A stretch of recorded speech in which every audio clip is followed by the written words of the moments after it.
Hey everyone, it's Midnight Spectre, and today I just want to say, isn't it kind of fucked we just go to a 15-year-old kid and say, hey, what do you want to do for the rest of your life? And if you don't go to college, you're just screwed.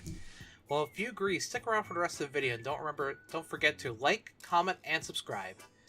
So I think I touched on this in the previous video, but I never dedicated myself to talking about this. So when I was going to high school, college was sold to me as this end-all be-all solution. Don't even think about doing anything else because you gotta go to college no matter what, and if you have to do everything in your power to get there. Different options weren't even presented to us. If someone did bring up the option of trade school or truck driving school, teachers and guidance counselor staff would immediately shoot it down by saying, oh, if you go to trade school by the time you're 35, your body's gonna be ruined. Or to say, well, self-driving vehicles are gonna take over trucking and you'd be out of a job. Yeah, I don't know about that one, Chief. It seems that self-driving cars are a long way off in terms of technology, and honestly, it's a legal nightmare to navigate still. I mean, we can't even get phone batteries or text-to-speech to work properly. How are we going to get self-driving cars and navigate a world with a bunch of people driving their automobiles? I believe Tesla does have self-driving vehicles, and self-driving features, rather, but someone still has to be in the driver's seat to touch the steering wheel every so often, and we're still going to need someone who knows how to drive a truck to be in the driver's seat of a truck that's self-driving. Most of my friends who didn't go to college are leagues ahead of me in terms of careers and savings. Like, one of my friends just casually has $10,000 in saving right now. But I know I'm doing some of my better than some of my friends who did go to college because I have one friend who went to the same college I went to and is somehow $200,000 in debt. I just kind of hate how college was sold to us as this end-all be-all solution. If you were like me and didn't get a chance to experience a lot of things, you went to college and didn't really know what you wanted to do. I mean, I know for me, I was a socially awkward kid that pretty much sat in front of a computer screen all day, so I said, oh, I'll do some sort of computer thing for the rest of my life. And I had also really enjoyed art. I loved pottery class and art class so much I remember telling my parents I wanted to go to art school, and they just laughed, called it gay, and said I would never make any money doing that. I had also wanted to go to an equestrian college so perhaps I could work with horses, and I was also met with the same resistance. So I went to school for computers.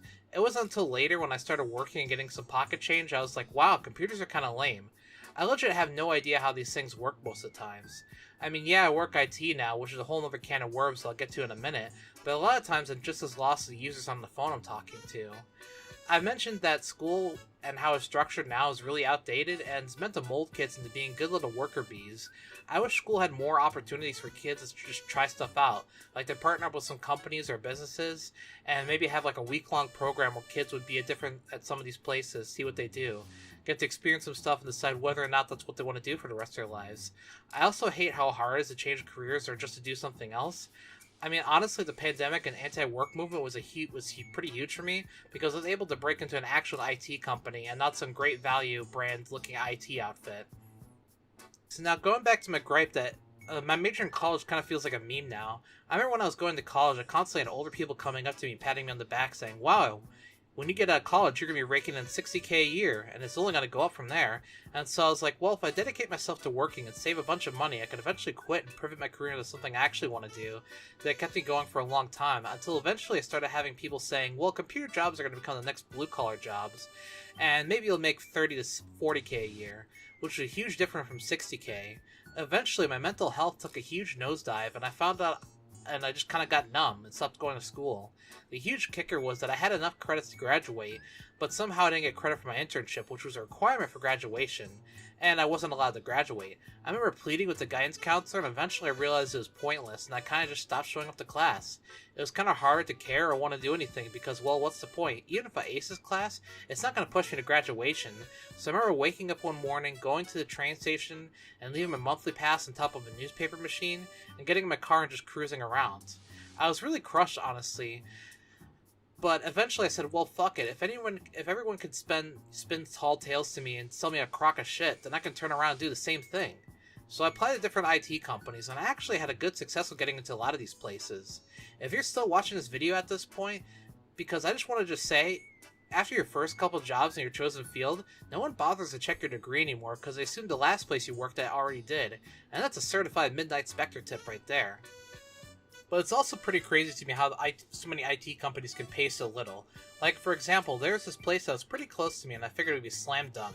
Well, I had to go through 3 interviews and I was thinking to myself, well, geez, maybe this is my fabled $60K a year job. And at the end of this, they called and said, well, you're not exactly what we're looking for. And I said, figured, Ah, well, go figure. But then they hit me with, well, you can do an unpaid internship, and I was like, whoa, this is huge. If they want me to do an internship, which, by the way, I was 2 years out of college at this point, maybe this could be something really amazing. Well, smash cut to me happily working away on stuff, going on installs and on-site admin days, where one of the people working there was talking about not being able to afford a trailer. And I was thinking to myself, like, oh man, gee whiz, this must be some sort of badass toy hauler or something. So I started talking about it eventually, and I pry out of him that he was talking about a mobile home. So I thought to myself, oh geez, this must be some pretty badass mobile home, or maybe he was upside down on a loan or something. But that's when he came out to me and he said, no, you only make $12 an hour working at this place, which completely broke my illusion about this place. I was doing an unpaid internship to get a position that would pay me $12 an hour. Let me put this in perspective. I could have made the same amount of money working at an auto parts store or McDonald's. So this is when I decided to put a little social engineering to work, because I was starting to second guess this place, but I wasn't sure if maybe he was just the lowest man at the totem pole or something. But eventually I found out this was the rate of pay everyone was getting, except the one guy there.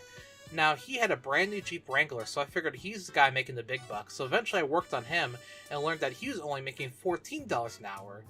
So after that, I just kind of realized I was made into a clown, and I just stopped showing up there.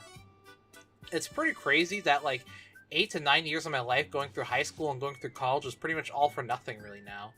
Like, the hassle I went through could have been totally avoided if this wasn't a cultural norm just to go up to a 15-year-old kid and ask them what they want to do for the rest of their lives. If I could have looked into the future and realized I was going to go through a lot of bullshit for not much payoff, I would have pushed harder to get into art school, or when my parents were paying to go to the college I was going to, I would have pivoted my major into doing something art, and who knows where I'd be now. I could have been designing stuff or working on a television show or something. But that's all for now. I want to thank everyone who stayed this long to listen to a stuffed unicorn on the internet ramble this long about life. Please remember to like, comment, and subscribe, and stay tuned for next week's video. See you!